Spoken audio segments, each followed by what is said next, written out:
Good morning, my fellow scientists. It is Wednesday, April 26th, 2017, and I want to sum up what we have with our iron battery so far.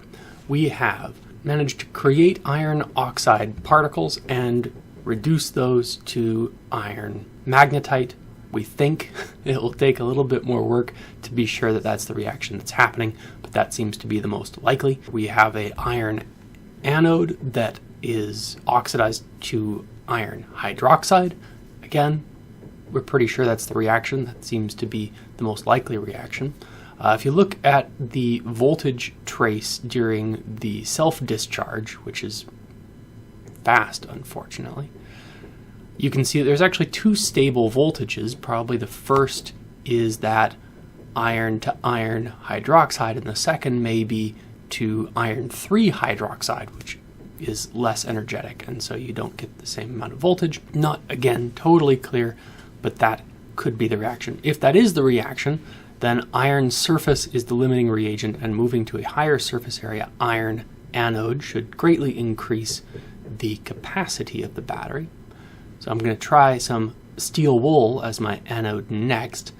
If, on the other hand, iron oxide is the limiting reagent and we are running out of iron oxide to reduce to magnetite on the cathode side, then I need to add more graphite / iron oxide powder to the cathode side.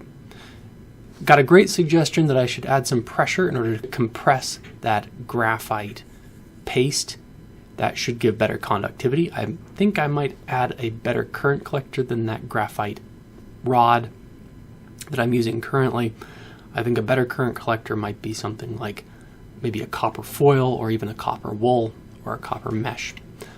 Copper shouldn't be oxidized in the presence of iron oxide. Iron oxide doesn't have enough of an energetic push to oxidize copper, and so I'm hopeful that that could work, but yeah, not 100% clear that that's the best way to go.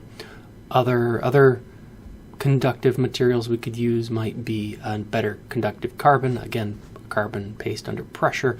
I have a colleague down the hall who has a very conductive form of carbon he discovered here at the University of Idaho, and it's possible that that conductive carbon might be a significant improvement, but it's not something that you can just buy at the store, unfortunately. So this would become a proprietary sort of project, which I'm hopeful to keep this something that one could just build at home if one wanted.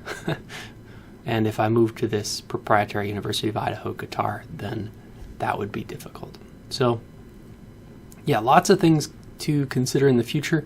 Hope you'll join us tomorrow for more science and chemistry and iron batteries here in the Allen Lab.